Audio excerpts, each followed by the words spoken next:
For your CCNA exam, we're focusing on the fundamental verification tools, ping, traceroute, and ARP, and how to interpret their output to solve troubleshooting problems.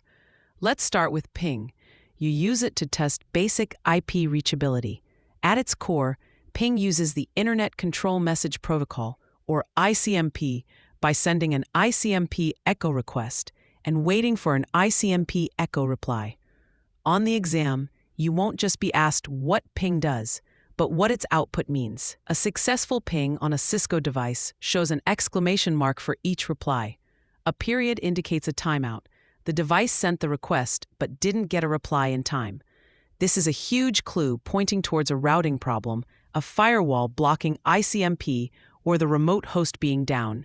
Another critical symbol is the letter U, which means a router along the path sent back an ICMP destination unreachable message.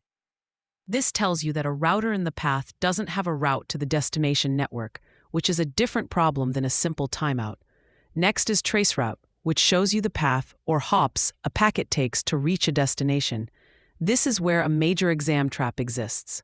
While Windows and Linux systems use ICMP for their traceroute function, Cisco iOS devices use User Datagram Protocol, or UDP, packets by default.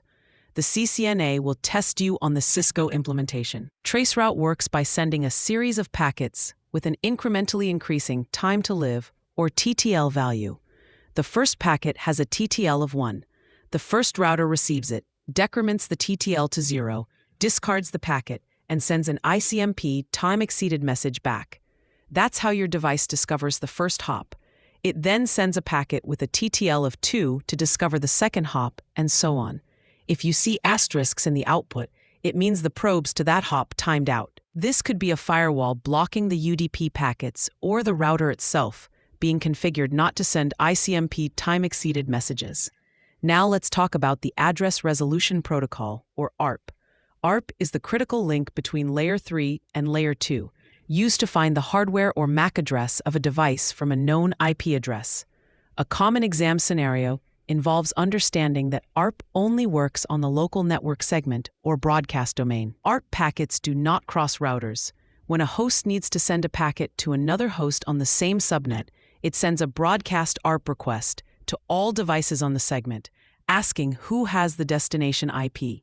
The owner of that IP sends back a unicast ARP reply containing its MAC address. This mapping is then stored in the device's ARP cache, which you can view on a Cisco router with the show ARP command. A huge point of confusion is what happens when the destination is on a different network. The source host doesn't ARP for the remote host's MAC address. Instead, it ARPs for the MAC address of its default gateway.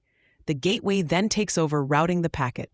For IPv6, ARP is replaced by the Neighbor Discovery Protocol, or NDP. It's part of the ICMP v6 suite and performs a similar function using Neighbor Solicitation and Neighbor Advertisement messages instead of ARP requests and replies. You'd view the IPv6 neighbor cache with show IPv6 neighbors. To keep these straight for the exam, remember this phrase: ping is cool, traceroute uses data, ARP maps locally. Ping is cool reminds you that ping uses ICMP. Traceroute uses data helps you remember the Cisco implementation uses UDP. And ARP maps locally reinforces that ARP resolves MAC addresses only on the local segment. For free practice questions, AI-powered explanations, and more exam prep tools, visit openexamprep.com. That's openexamprep, all one word, .com.